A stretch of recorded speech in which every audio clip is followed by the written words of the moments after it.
So today we will be discussing Class 7th Geography NCERT Chapter 2 Inside Our Earth. First one is Interior of the Earth. Just like an onion, the Earth is made up of several concentric layers with one inside another. Okay, so just like an onion, the Earth is also made up of several concentric layers with one inside another. Let's look what are these layers. The first one, or the uppermost layer over the Earth's surface, is called a crust. Okay, so the first layer or the uppermost layer over the Earth is called a crust. It is the thinnest of all the layers. So crust is the thinnest layer. Okay, there are three layers. The first one is crust and it is the thinnest of all the layers. It's about 35 kilometers on the continental masses and only 5 kilometers on the ocean floor. Okay, the Earth crust is 35 kilometers on the continental mass. Okay, its width is 35 kilometers on the continental mass and 5 kilometers on the ocean floor. Now, the main mineral constitutes of the continental mass are silica and aluminium. Okay, so the continental mass have 35 kilometers and mainly it consists of silica and aluminium.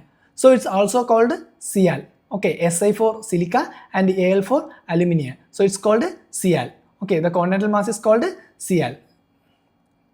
SiAl. Okay, Si for silica and Al for aluminium. Now, the oceanic crust mainly consists of silica and magnesium. Okay, continental crust consists of silica and aluminium. So it's called Sial. Same, the oceanic crust consists of silica and magnesium. So it is called Sima. Okay, Si for silica and Ma for magnesium. So it's called, this layer is known as Sima. So that is the first layer. Okay, the uppermost layer or the thinnest layer is called crust. It is about 35 kilometers on continental mass and 5 kilometers on ocean floor. Now, the main mineral constitute of the continental mass are silica and aluminium. So it's called Sial. Okay, the continental mass are also known as Sial. And second one is oceanic crust. It mainly consists of silica and magnesium. So this layer is also called Sima. Okay, so that's about crust. Now moving forward, the second layer or the middle layer, that is called mantle. Okay, the second layer or the middle layer, that is called mantle.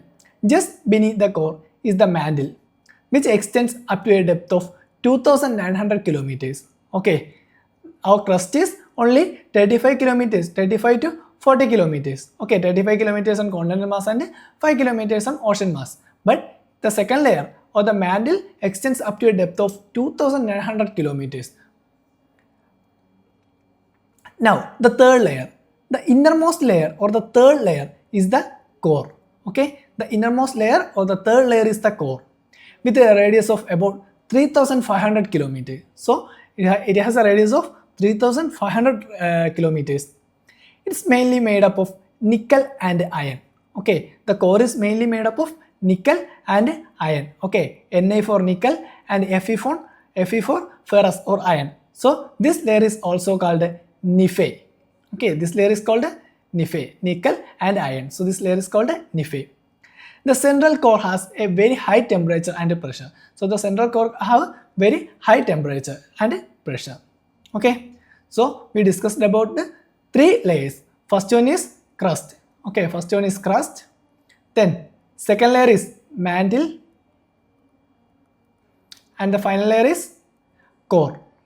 Okay. So these are the layers of Earth. Look at this picture.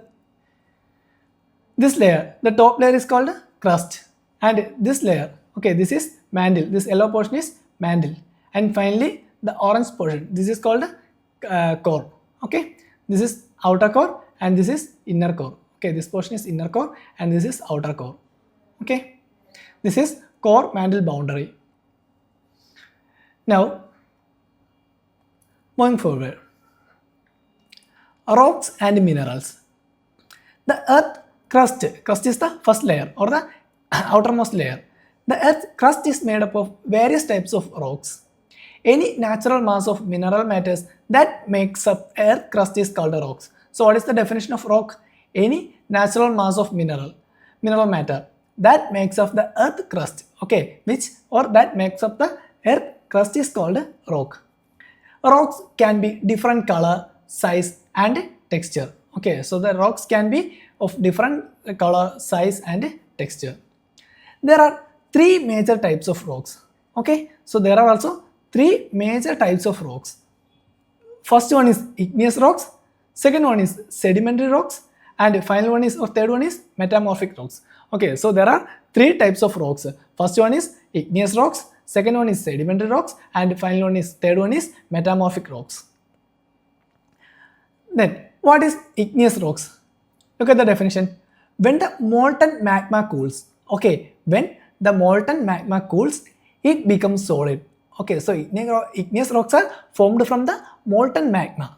Okay, when the molten magma cools, it becomes solid. It becomes solid. Okay, it becomes hard. Rocks thus formed are called igneous rocks. Okay, so such rocks are called igneous rocks. How igneous rocks are formed? The molten magma cools and it becomes solid. These rocks are called igneous rocks. Now, they are also called primary rocks. Okay, igneous rocks are also called primary rocks. There are two types of igneous rocks. The first one is intrusive rocks and the extrusive rocks. Okay, so igneous rocks are two types. First one is intrusive igneous rocks and second one is extrusive igneous rocks. Now, lava is actually fiery red molten magma coming out from the interior of the earth on its surface. Okay, now the red molten magma.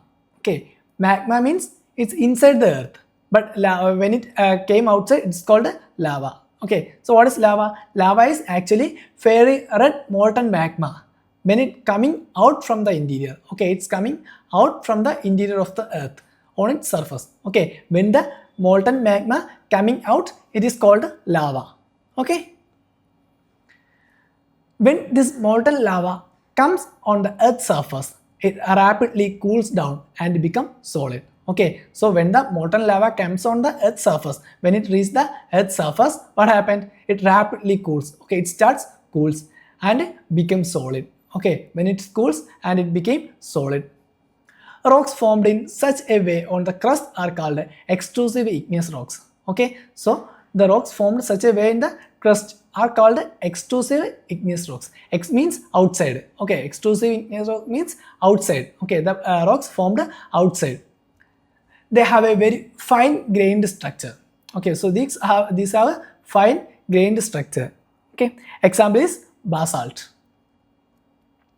The Deccan Plateau is made up of the basalt rocks. Okay, so this is extrusive igneous rocks. What is extrusive igneous rocks? When the molten magma come out of the earth's surface, it rapidly cools down and it becomes solid. Okay, so rocks formed in such a way that by what way the molten magma came out of the earth's surface, and these rocks are called extrusive igneous rocks. Example, basalt. Okay, our Deccan Plateau is made up of basalt rock. Now, what is intrusive igneous rocks? Sometimes the molten magma cools down deep inside the earth crust. Okay, sometimes the magma didn't came outside. Okay, or the magma didn't come out and form lava. Okay, rather that it cools down deep inside the earth crust. And solid rocks so formed are called intrusive igneous rocks.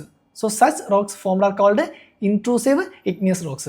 Intro means inside. Okay, just X means out, in means in.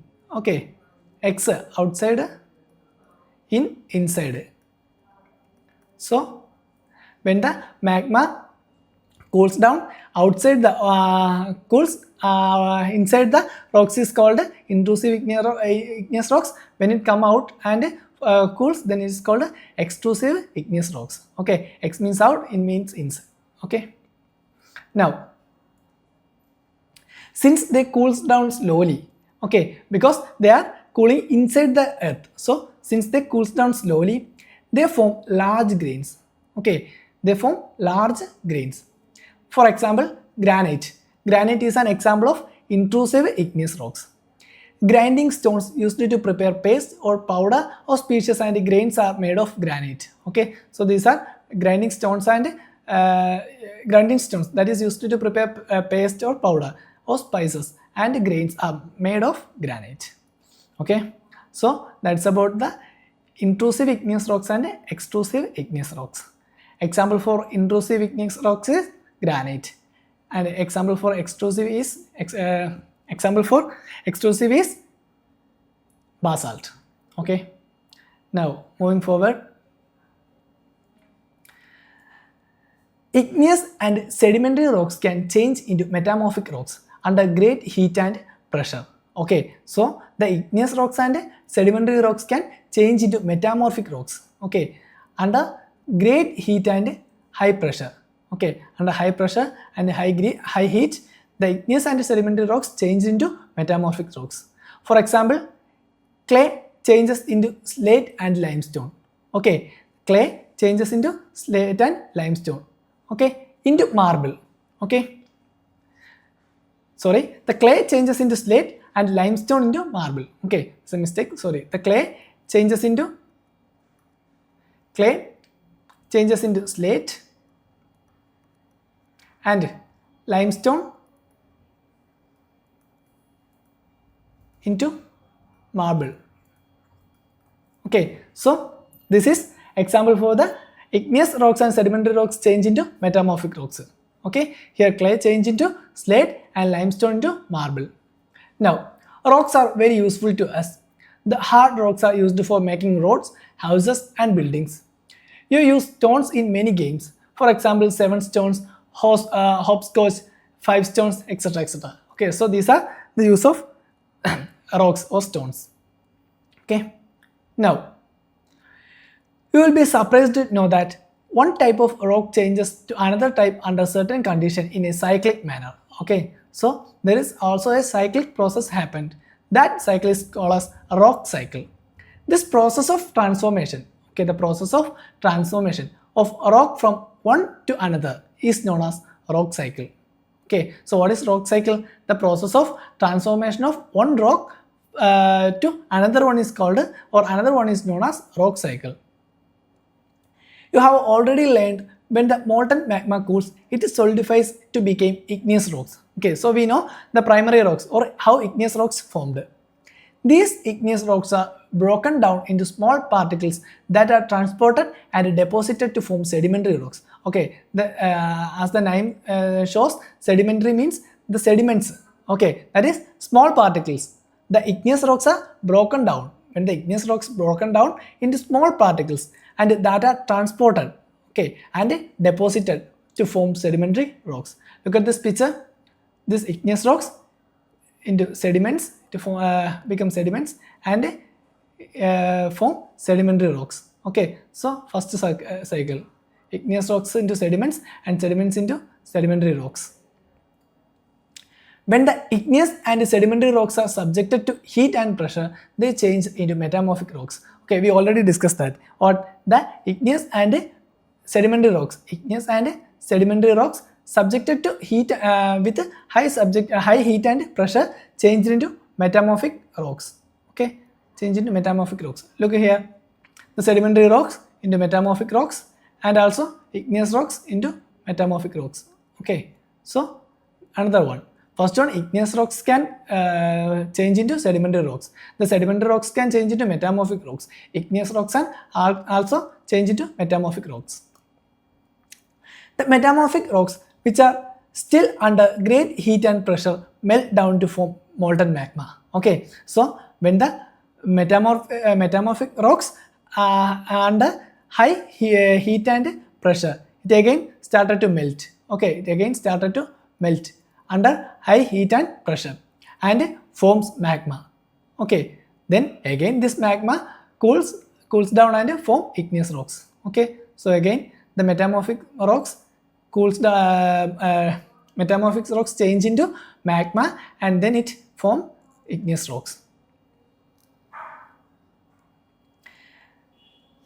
This molten magma can again cool and solidify into igneous rocks. Okay, so that's we discussed.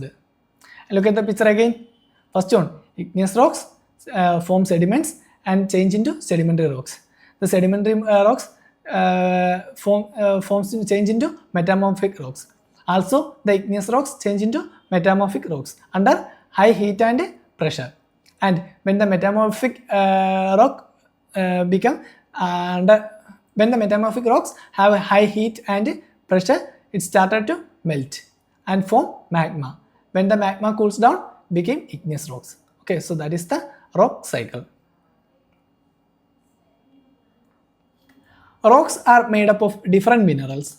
Minerals are naturally occurring substances which have certain physical properties and definite chemical composition. Okay, so what are minerals?